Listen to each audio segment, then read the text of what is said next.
வீட்ல வந்து மகாலட்சுமியை வசியம் பண்ணி வச்சுக்கணும் அப்படின்னா அதுக்கு ஏதாவது சிறப்பு பூஜை இருக்கா? காயினை வச்சு சவுண்டு கொடுக்கறது, வெள்ளி மணி அடித்து சவுண்டு கேட்குறது, இந்த மாதிரி பெண் வந்து ஆக்டிவேட் பண்ணிக்கிட்டு இருந்தாலே அங்கே மகாலட்சுமி வசியம் ஆயிடுவா. வெள்ளி செவ்வாய் பௌர்ணமி இதெல்லாம் வந்து ஒரு பெண்ணுடைய அழுகைக்கு காரணம் இல்லாமல் ஒரு ஆண் நடந்துக்கிட்டாலே அந்த வீட்டில் மகாலட்சுமி வசியம் இருக்குதுன்னு அர்த்தம். வீட்டின் தலைமை பெண்ணின் பேச்சை யாரும் கேட்கலனாலே அங்கே வந்து மகாலட்சுமி வந்து வசியத்தினுடைய சீர்குலைவுகள் ஏற்படுகிறது. ஹைஃபை ஆன ஒரு ஃபேமிலியில் பார்த்தீங்கன்னா வீட்டுக்கு நுழையும் போதே கண்ணாடி இருக்கும். எந்த வீட்டில் அதிகமாக கண்ணாடி பொருத்தப்பட்டிருக்கோ அந்த வீட்டில் செல்வ வசியம் அதிகமாக இருக்கும். இப்போ பெட்ரூம்ல வந்து அம்மாங்க கொடுக்குற பீரோவிலே கண்ணாடி இருக்குமே, அது என்ன பண்றது? அது வைக்கக்கூடாது. அது வச்சிங்கன்னா அந்நியர்கள் உங்களுடைய பெட்ரூமுக்குள் நுழைவதுக்கு வாய்ப்புகள் இருக்கும். உங்களுடைய பெட்ரூம் ஸ்டோரி ஃபுல்லாக வெளியில் போகிறதுக்கு வாய்ப்புகள் இருக்கும்.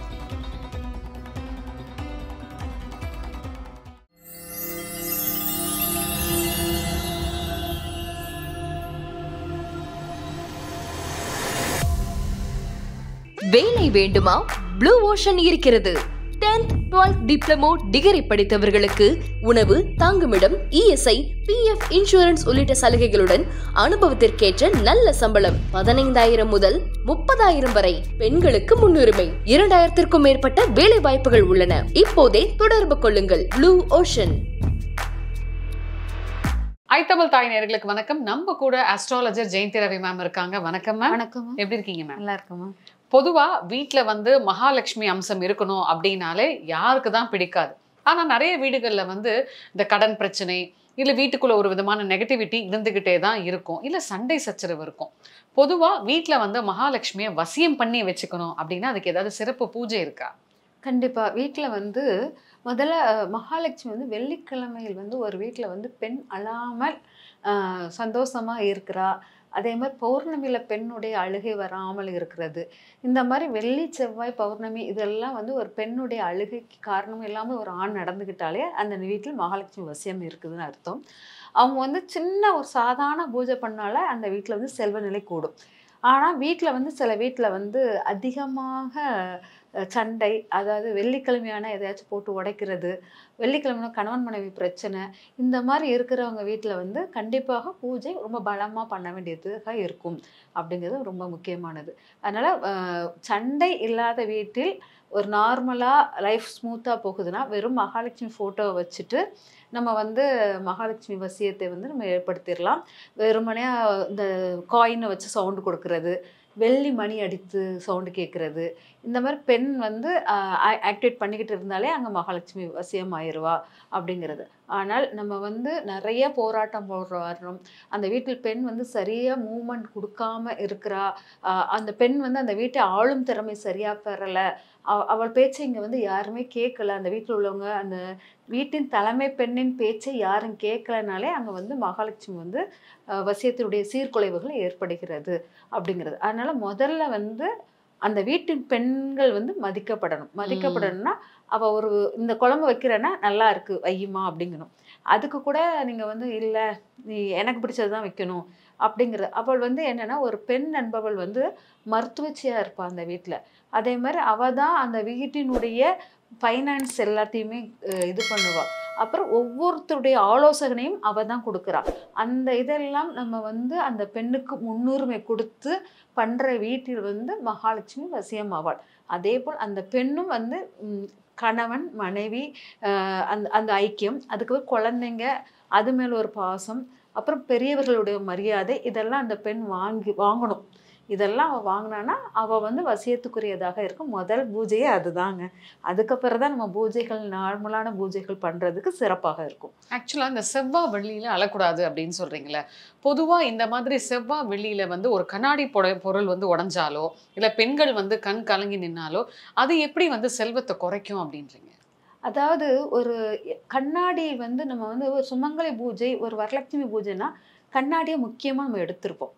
ஆமாம் தானே? கண்ணாடியை வந்து முக்கியமாக கொடுப்போம்.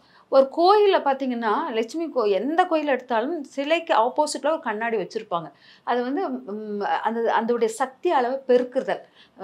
எந்த லட்சுமியாக இருந்தாலும் சக்தி அளவு பெருக்குதல். நிறைய ஒரு ஹைஃபை ஆன ஒரு ஃபேமிலியில் பார்த்தீங்கன்னா வீட்டுக்கு நுழையும் போதே கண்ணாடி இருக்கும். எந்த வீட்டில் அதிகமாக கண்ணாடி பொருத்தப்பட்டிருக்கோ அந்த வீட்டில் செல்வவசியம் அதிகமாக இருக்கும். கண்ணாடியில் பாதரசம் பூசப்பட்டிருக்கும். பாதரசம் ஒன்றால் மட்டும்தான் தங்கத்தை முறிவடிக்க முடியும். பாதரசம் பட்டாலே தங்கம் முறிஞ்சிரும். அவ்வளோ ஒரு இதாகக்கூடியது. அந்த பாதரசத்தை சிதற விடக்கூடாது.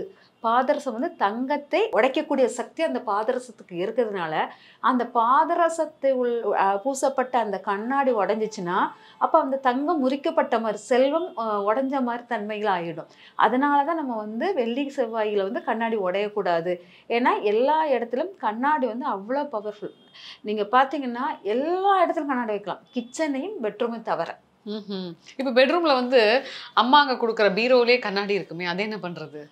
அது வைக்கக்கூடாது. அது வச்சிங்கன்னா நீங்கள் பெட்ரூம் வந்து என்னென்னா நீங்கள் இருக்கிற பெட்ரூமை ஆளும் திறமை வந்து ஆணுக்கு உண்டு. பெட்ரூமை ஆளும் திறன் ஆணுக்கு உண்டு. கண்ணாடி வந்து சுக்கிரனுடைய ஆளும் திறமை. அந்த பெட்ரூமில் கண்ணாடி இருந்தால் பெண், அதாவது சுக்கிரன் அதிகமாகும். சுக்கிரங்கிறது காமம். பெண் சக்தி அதிகமாயிரும், ஆணுடைய சக்தி குறைவாயிரும். அப்போங்கும்போது அந்த பெண் சக்தி அதிகமான அதை ஆண் கண்ட்ரோல் பண்ண முடியாது. காளி அவதார தன்மைக்குள்ளதாக மாறிவிடும் அப்படிங்கிற மாதிரி எடுத்துக்கலாம். அப்போங்கும்போது அந்நியர்கள் உங்களுடைய பெட்ரூமுக்குள் நுழைவதுக்கு வாய்ப்புகள் இருக்கும். உங்களுடைய பெட்ரூம் ஸ்டோரி ஃபுல்லாக வெளியில் போகிறதுக்கு வாய்ப்புகள் இருக்கும். ஒரு மனக்குமுறலாகவோ ஏதோ ஒரு விஷயம் நடக்கும். அதனால நம்ம வந்து பெட்ரூமை வந்து கண்ணாடியை வைத்து ஆளக்கூடாது, கண்ணாடி இருக்கக்கூடாது அப்படிங்கிறது முக்கியமானது. Okay okay. இன்னொன்று வந்து இப்போ மகாலட்சுமிக்கு வந்து தேன் வச்சு வழிபாடு பண்ணால் சிறப்புன்னு சொல்கிறாங்க. அது எப்படி பண்ணணும்? அதாவது மகாலட்சுமி பூஜை வந்து முதல்ல நான் சொல்கிறது, ஒரு வீட்டில் வந்து சண்டை சச்சரவுகள் இருக்கிற வீட்டில் வந்து முதல்ல அமைதி நிலையை ஏற்படுத்தணும். அமைதி நிலையை ஏற்படுத்தி என்னைக்கு மகாலட்சுமி பூஜை பண்ணுறீங்களோ அன்னைக்கு காலையில் வந்து முதல்ல சுக்கிர விடிவெளி தோன்றும் நேரத்திலே நீங்கள் முழிச்சிடணும். நீங்கள் மகாலட்சுமி பூஜை பண்ணுற அன்னைக்கு அந்த நேரத்தில் வந்து குருவிகள் கிளிகள் எல்லாம் ரிங்காரம் இடும் ஓசையை வந்து காதால் கேட்கணும். அப்போ வந்து ஒரு அந்த வெளியில் பிரபஞ்ச தொடர்பில் கொஞ்சம் நேரம் மெடிடேட் பண்ணணும். நீங்கள் மகாலட்சுமி பூஜை பண்ணுற அன்னைக்கு காலையில் அதாவது சுக்கிர வெள்ளி உதயமாகும் நேரத்தில் நீங்கள் வந்து சுக்கிரனை முதலில் வசியம் பண்ணணும். அது வசியம் வந்து என்னென்னா பறவைகளுடைய ரிங்காரம் சவுண்டு, அந்த கத்துற சவுண்டு, இதெல்லாமே உங்களுக்கு வந்து லட்சுமியை வந்து வரவேற்கிற ஓசையாக, அதுதான் முதல் ஓசையே. அதுதான் சுக்கிரவெளியில் முதல் ஓசை எழுப்பி சுக்கிரனை வந்து வரவேற்கிறதே இந்த பறவைகள் தான். அதனால் பறவைகள் ஓசையை கேட்டு அங்கே மெடிடேட் ஆரம்பிக்கணும் முதல்ல மகாலட்சுமி பூஜை பண்ணுற அன்னைக்கு. அதுக்கப்புறம் அந்த மெடிடேட் பண்ணிவிட்டு அங்கே வந்து உங்களுடைய வைப்ரேஷன்லாம் நல்லா பவர்ஃபுல்லாக உள்வாங்கிட்டு அதுக்கப்புறம் பார்த்தீங்கன்னா நீங்கள் வந்து குளிச்சுட்டு சாமி ரூம் எல்லாமே சுத்தம் பண்ணி மகாலட்சுமிக்கு வேண்டிய பூஜைக்கு வேண்டிய எல்லா பொருளுமே இருக்கணும். முத்தம் தொளிச்சு அன்னைக்கு தாமரை பூ வச்சு ஒரு கோலம் போடலாம், இல்லாட்டா அருங்கோணத்தில் ஒரு கோலம் போடலாம். இதுதான் மகாலட்சுமி வசியத்துக்குள்ள கோலமாக எடுத்து அதை போட்டுட்டு திரும்ப வீட்டுக்குள் வந்துட்டு நல்லா பூஜை ரூமெல்லாம் சுத்தமாக க்ளீன் பண்ணிவிட்டு துளசி மாடத்துக்கு நல்ல தண்ணி ஊற்றி முதல்ல ஒரு ட்ராப்ஸ் வந்து பால் ஊற்றணும் துளசி மாடத்தில். அதுக்கப்புறம் தான் தண்ணி கொண்டு ஊற்றிட்டு அப்புறம் மஞ்சள் குங்குமத்தால் அலங்காரம் பண்ணிவிட்டு துளசி மாடத்துக்கு கொஞ்சம் ஒரு துளி பூவை எடுத்து துளசி மாடத்துக்கு வச்சுட்டு அதுக்கப்புறம் நீங்கள் வந்து பூஜை ரூம் எல்லாம் க்ளீன் பண்ணி சுத்தம் பண்ணிவிட்டு மகாலட்சுமி பூஜை அன்னைக்கு இதெல்லாம் பண்ண வேண்டியது. மாக்கோலம் வந்து மகாலட்சுமி வைக்க வேண்டிய அந்த பலகையில் மாக்கோலம்லாம் போட்டு குத்து விளக்கில் விளக்கேற்றி குத்து விளக்கில் விளக்கேற்றணும். அதுக்கப்புறம் பார்த்தீங்கன்னா நிறையா சமையல் கட்டில் போகணும். சமையல் கட்டில் வந்து நீங்கள் வந்து உப்பை வந்து கையால் எடுத்து கும்பிட்டுட்டு ரெண்டு கையை பிடிச்சி கும்பிட்டுட்டு நிலச்சிருத்து என் வீட்டில் வாழ்வு கொடுக்கணும்னு சொல்லிட்டு கும்பிட்டுட்டு அந்த உப்பை அந்த உப்பு பொட்டியிலே போட்டுட்டு அதுக்கப்புறம் வந்து முதல்ல பொங்கும் அரிசியாக நம்ம வந்து சக்கரை பொங்கலை வந்து முதல்ல நெய்வேத்தியத்துக்கு ரெடி பண்ணிடணும். பண்ணிவிட்டு அதுக்கப்புறம் நீங்கள் பூஜை ரூமில் வந்து மகாலட்சுமி அலங்காரம் வந்து கலசமாக ஏற்படுத்தி அலங்காரம் பண்ணலாம். இல்லாட்டா நீங்கள் விளக்கு வச்சு விளக்கிலேயே மகாலட்சுமி அம்சமாக எடுத்துக்கலாம். இல்லாட்டா ஃபோட்டோ வச்சு ஃபோட்டோவை மகாலட்சுமி எடுத்துக்கலாம்.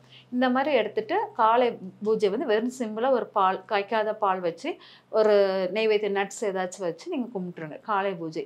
இது வந்து நம்மளுக்கு வந்து அந்த சூரியன் உதயம் ஆகிறதுக்கு ஒரு நிமிஷத்துக்குள்ளேயே அந்த பூஜைகளை முடிக்கிற மாதிரி இருக்கணும். அந்த சுக்கிர வெள்ளியும் சூரியனும் நெருக்கத்தில் இருக்கிற நேரத்தில் சூரிய உதயமும் சுக்கிர வெள்ளி நேரத்தில் அது ரெண்டு ஜாயிண்ட் ஆகிற நேரத்தில் இந்த பூஜையை நீங்கள் முடிச்சிட்டிங்கன்னா பவர்ஃபுல்லாக இருக்கும் காலை நேரத்தில். சும்மா சிம்பிளாக தான் பண்ண போகிறோம். அதை பண்ணி முடிச்சுட்டு அப்புறமா நீங்கள் எப்போதும் அன்றாட வேலைகள் குழந்தைங்களுக்கு அனுப்பி விடுறது, கணவரை அனுப்பி விடுறது எல்லாம் பண்ணிவிட்டு மாலை நேரத்தில் சுக்கிரன் வழிபாடை நம்ம எடுக்கணும், மகாலட்சுமி வழிபாடு. அந்த வழிபாடில் வந்து என்னென்னா 5:30 to 6 வந்து கோதுளி காலத்தில் பண்ணலாம். இல்லாட்டாவது வெள்ளிக்கிழமை 8 to 9 சுக்கிரஹோரையில் பண்ணலாம். 5:30 to 6 கோதுளை காலமும் அதாவது பசுமாடுகள் எல்லாமே நல்லா வயிறு நிரம்ப சாப்பிட்டுட்டு வீட்டுக்கு வர நேரம், வீட்டை வந்து அடைகிற நேரத்தில் வயிறு ஃபுல்லாக இருக்கும். அப்போ வந்து அது பாதத்திலிருந்து வரக்கூடிய தூசிகள் வந்து மகாலட்சுமி அம்சமாக இருக்கிறதுனால அந்த நேரத்தில் நம்ம பூஜை பண்ணும்போது அந்த மகாலட்சுமி சந்தோஷத்தில் நம்ம வீட்டுக்கு வருவாளாம். அதனால் அந்த நேரத்தில் பூஜை பண்ணலாம் 5:30 to 6. இல்லாட்டா சுக்கிர ஓரையான 8 to 9 பூஜை பண்ணலாம். இந்த பூஜையில் வந்து நம்ம வந்து வெள்ளி காயின் யூஸ் பண்ணலாம், அப்புறம் 5 ரூபா காயின் யூஸ் பண்ணலாம். அதுக்கப்புறம் வெள்ளி மணி யூஸ் பண்ணுறது, சங்கு சக்கரமாக சங்கு ஒன்று வச்சுக்கலாம், சக்கரத்தை அம்சமாக நம்ம வந்து கோமதி சக்கரத்தை எடுத்துக்கலாம். அப்புறம் தாமரை இதழ், தாமரை பூக்கள் வச்சுக்கலாம். தாமரை பூவில் நான் வந்து என்ன சொன்னேன்னா கலசம் உங்களுக்கு 2 கலசமாக நான் வைக்க சொல்லுவேன். ஒரு கலசம் வந்து தேங்காய் வைத்து ஒரு கலசம், இன்னொரு கலசம் வந்து தாமரை பூவை நடுவில் 5 ரூபா காயின் வைத்து அதை வந்து ஒரு கலசம் தண்ணி நிரப்பி பன்னீர் உடன் இருக்கிற நீரில் தண்ணி அந்த தாமரை இதழ் கொண்ட பூவை வந்து வச்சு அதில் ஒரு 5 ரூபா காயின் வச்சு அதில் மகாலட்சுமி வாசம் செய்வதாக நம்ம நினச்சிக்கிட்டு அது ஒரு கலசம் ஏற்படுத்திக்கலாம். இந்த 2 கலசம் ஏற்படுத்திட்டு அப்புறம் நல்ல வாழை இலை பரப்பி அந்த வாழை இலையில் நெய்வேத்தியங்கள் எல்லாம் வைக்கணும். நவதானியங்கள் வைக்கலாம். அப்புறம் நவரத்தினங்கள் வைப்பாங்க. அதுக்கப்புறம் முத்துக்கள் வைக்கிறது நல்லது. இதெல்லாம் வச்சுட்டு தங்கம், வெள்ளி, உங்கள்கிட்ட இருக்கிற காசு, பணங்கள், புது நோட்டு மனம் வந்து மகாலட்சுமிக்கு ரொம்ப பிடிக்கும். அதனால் புது நோட்டு மனம் கட்டாக யார் வீட்டில் இருக்குதோ அந்த வீட்டில் மகாலட்சுமி வற்றாமல் இருப்பாள். அதனால் புது நோட்டு, ரூபா நோட்டு இருந்துச்சுன்னா அதே மகாலட்சுமிக்கு படைக்கிறது. அதுக்கப்புறம் பார்த்திங்கன்னா நல்ல துளசி தீர்த்தத்தில் பச்சை கற்பூரம் கொஞ்சம் கிராம் போட்டு துளசி தீர்த்தம் ரெடி பண்ணி அது ஒன்று வச்சுக்கலாம். மகாலட்சுமி பூஜை பண்ணும்போது கையில் மருதாணி போட்டு வச்சிருப்பது ரொம்ப சிறப்பாக இருக்கும். அதுக்கு கால் பாதமும் மருதாணி இருக்கணும். அவர் பாதம் வழியாக தான் நம்ம கைக்கு நல்ல பவர்ஃபுல் கொடுப்பா. அதனால் பாதத்திலும் மருதாணி போட்டு கையிலும் மருதாணி போடணும். ஒரு பெண்ணினுடைய பாதத்தை பார்த்தா அவள் லட்சுமி அம்சம் தெரிஞ்சிடும். உங்களுடைய பாதம் லட்சுமி அம்சமாக இருக்கணும்னா மருதாணி போட்டு அந்த பாதத்தை அலங்காரம் பண்ணாலே மகாலட்சுமி அம்சத்துக்குரியதாக மாறிடும். அதனால் பாதத்தில் மருதாணி போடுங்க. மருதாணி போடுற அந்த பாதத்தில் முதல் மஞ்சள் பூசுங்க. பூசிட்டு அப்புறமா மருதாணி வைங்க. அப்போ தான் அது வந்து ரொம்ப வலிமையான ஒரு மகாலட்சுமி காலுடைய அம்சத்துக்குரியதாக இருக்கும். அதனால் எப்போவுமே மருதாணி கால் பாதத்துக்கு போடும்போது நல்லா மஞ்சள் பூசி நல்லா அலம்பிட்டு அதுக்கப்புறம் நீங்கள் பாதத்துக்கு மருதாணி போடுவது ரொம்ப சிறப்பாக இருக்கும். இதெல்லாம் போட்டுட்டு தான் மகாலட்சுமி பூஜையை நம்ம ரெடி பண்ணுவோம். அதனால் பாதம், கொலுசு, கையில் வளையல் இதெல்லாம் போட்டு அப்புறம் தான் பூஜைக்கு வேண்டியதெல்லாம் அதை வச்சு தான் நீங்கள் செய்யணும். அதெல்லாம் செய்யும்போது ரொம்ப வலிமையாக இருக்கும். அதுக்கு தேன் வைக்கணும். மல்லிகைப்பூ ரொம்ப முக்கியமானது. அப்புறம் பார்த்திங்கன்னா காய்ச்சாத பால் வச்சுக்கிறது, இதெல்லாம் மகாலட்சுமிக்கு. அப்புறம் அவுள் வைக்கிறது, இதெல்லாமே மகாலட்சுமிக்கு உரியதாக இருக்கும்.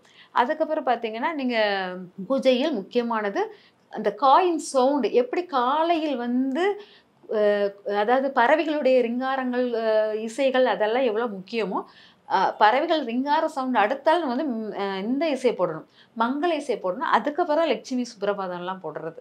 அதனால் இது வரிசையாக நம்ம கரெக்டாக ஃபாலோ பண்ணணும். மாலையில் நம்ம வைக்கிற லட்சுமி பூஜையில் அதோடைய சவுண்டு என்னென்னா காயின் சவுண்டு. அந்த காயின் சவுண்டும் வெள்ளி மணி சவுண்டும் ரொம்ப பவர்ஃபுல்லானது. அதனால் 108 காயின் வச்சுக்கோங்க. வச்சுட்டு அந்த 108 காயின்லையும் ஓ மகாலட்சுமியே போற்றி போற்றின்னு சொல்லி 108 தடவை நம்ம வந்து மகாலட்சுமி வழிபாடு பண்ணுவது. மகாலட்சுமி போற்றி போற்றின்னு சொல்லிட்டு பண்ணிக்கிட்டே இருந்தோம்னா மகாலட்சுமியுடைய ஐஸ்வர்யங்கள் எல்லாமே கிடைக்கும். அதுக்கப்புறம் பார்த்திங்கன்னா எல்லா அந்த என்னை பொறுத்த வரைக்கும் ஸ்லோகங்கள் தான் சொல்லணும், மந்திரங்கள் இந்த மந்திரம் சொன்னால் தான் சித்திக்கும் அப்படின்லாம் நான் எடுத்துக்க மாட்டேன். குயிலுக்குன்னு ஒரு இசை இருக்கும், காக்காக்குன்னு ஒரு குரல் இருக்கும், கிளிக்குன்னு ஒரு குரல் இருக்கும். அதுபோல் மனிதனுக்கும் ஒவ்வொரு மொழிகள் உண்டு. மனிதனுடைய குரல் இசைகள் அந்த அவனுடைய உடம்புக்கு தக்கிறது தான் அதோடைய இசைகளை உருவாகுது. அப்போ இவன் இந்த மொழிக்கு உரியவன் சொல்லிட்டு இறைவனை படைக்கப்பட்ட ஒரு காற்றின் ஒளியினாக நம்மளுடைய தமிழ் மொழி வருது. நீங்கள் எந்த மொழியை உங்களுக்கு உங்கள் உடல் ஏற்றுக்கொண்டு இருக்குதோ அந்த மொழியில் பூஜை புனஸ்காரம் பண்ணுவதும் சிறப்பாக இருக்கும். அதனால் உங்கள் மொழியிலே உங்களுடைய பூஜைகளை நீங்கள் வந்து கேட்டிங்கன்னா அந்த வரம் கிடைக்கும். எப்போதுமே கடவுளை வழிபடும் போது சாதாரண மனிதனை புகழும் போதே நம்ம அவ்வளவு பவர்ஃபுல்லாக இருக்கிறோம். மனிதனுடைய புகழ் வந்து கடவுளுக்கு நம்ம புகழ்ந்து நீங்கள் எந்த நைவேத்தியம் வச்சாலும் எந்த மலர்கள் வச்சாலும் அவர் ஒரு கடவுளை பார்த்தோன்னே நீ இவ்வளோ அழகாக இருக்கியே, இவ்வளோ உனக்கு இந்த ட்ரெஸ் அழகாக இருக்குது, உன்னை அந்த செயின் உனக்கு போட்ட அழகாக இருக்குன்னு சொல்லிட்டு கடவுளை நம்ம ரசிக்க ஆரம்பிச்சுட்டு அதுக்கப்புறம் உங்கள் வேண்டுதல் வைக்கும்போது அவர் மனமுழுந்து வரம் கொடுப்பாங்க. இதை வந்து நம்ம ஃபாலோ பண்ணணும். நீங்கள் மந்திர ஸ்லோகம் இத்தனை பண்ணணும் அப்படின்னு சொல்லிட்டு ஒரு மைண்டுக்குள்ள ஃபிக்ஸ் பண்ணி அதில் இறுக்கமாக அடைப்பட்டு அதில் வந்து கஷ்டப்படுறதை விட நீங்கள் சாதாரணமாக ரொம்ப எளிமையாக உங்கள் மொழியில் கடவுளை வர்ணிச்சுட்டு அதுக்கப்புறம் நீங்கள் வரம் கேட்கும்போது அந்த வரம் கிடைக்கும். அதனால் கடவுள் பேரை சொல்லி எந்த கடவுள் நினைக்கிறீங்களோ அவங்க பேரை சொல்லி ஓம் மகாலட்சுமியை போற்றி போற்றின்னு 108 தடவை சொல்லலாம். இல்லாட்டா மகாலட்சுமிக்கு உங்களுக்கு எத்தனை பேர் தெரியுமோ அத்தனை பேரை கூட பயன்படுத்தி நீங்கள் போற்றி போற்றின்னு சொல்லலாம். இந்த மாதிரி நம்மளுக்கு தெரிந்த மொழிகளை நம்ம பேசுவது கடவுளை வழிபடுவது சிறப்பானதாக இருக்கும். அது அந்த இதில் மகாலட்சுமி நம்ம வணங்கிக்கிட்டு அதுக்கப்புறம் மல்லிகைப்பூவை எடுத்து தேனில் குழப்பணும். தேனில் குழப்பி அதை வந்து பூஜையெல்லாம் எல்லாம் முடித்த பிறகு மல்லிகைப்பூவை எடுத்து தேனில் குழப்பி வச்சுட்டு வணங்கிட்டு திரும்படி மறுநாள் காலையில் கொஞ்சம் குளிச்சுட்டு எல்லாம் பண்ணிவிட்டு கொஞ்சம் அந்த கலசம் எல்லாத்தையும் நகர்த்தி வச்சுட்டு சாமியை கும்பிட்டுட்டு ஒரு நெய்வேத்தியம், ஏன்னா மறுநாள் நகர்த்தி வச்சிடணும், ஒரு நெய்வேத்தியம் வச்சுட்டு அந்த மல்லிகைப்பூவை எடுத்து கோயிலுக்கு கொண்டு போகணும். கோயிலில் பக்கத்தில் ஏதாச்சும் காவல் தெய்வம் ஏதாச்சும் புற்றுகள் ஏதாச்சும் இருந்துச்சுன்னா அந்த எறும்பு புற்றில் வந்து அந்த மல்லிகைப்பூவை போட்டுட்டு வரணும். தேனுடன் சேர்ந்த மல்லிகைப்பூ. அந்த தேனுடன் சேர்ந்த மல்லிகைப்பூவை அந்த எறும்பு புற்றுகள் எடுத்து உள்ளுக்கு வாங்கிடுச்சுன்னா உங்களுக்கு செல்வ நிலை மாற தொடங்குதுன்னு அர்த்தம். இது இந்த ஒரு தடவை மட்டும் இல்லை, ஒவ்வொருத்தனையும் பூஜை பண்ணும்போது இந்த மாதிரி அந்த மல்லிகைப்பூவை எடுத்து புற்றில் போடும்போது ஏதாச்சும் ஒரு தடவை அந்த புற்று வந்து மல்லிகைப்பூவை உள்வாங்கும். வாங்கிடுச்சுன்னா அதுக்கு பிளெஸ்ஸிங்ஸாக உங்களுக்கு மாறிவிடும் அப்படிங்கிறது தான். அதனால் மகாலட்சுமி பூஜை இவ்வாறு பண்ணால் சிறப்பாக இருக்கும். மிக சிறப்பு மேம். நன்றி. நன்றி மேம்.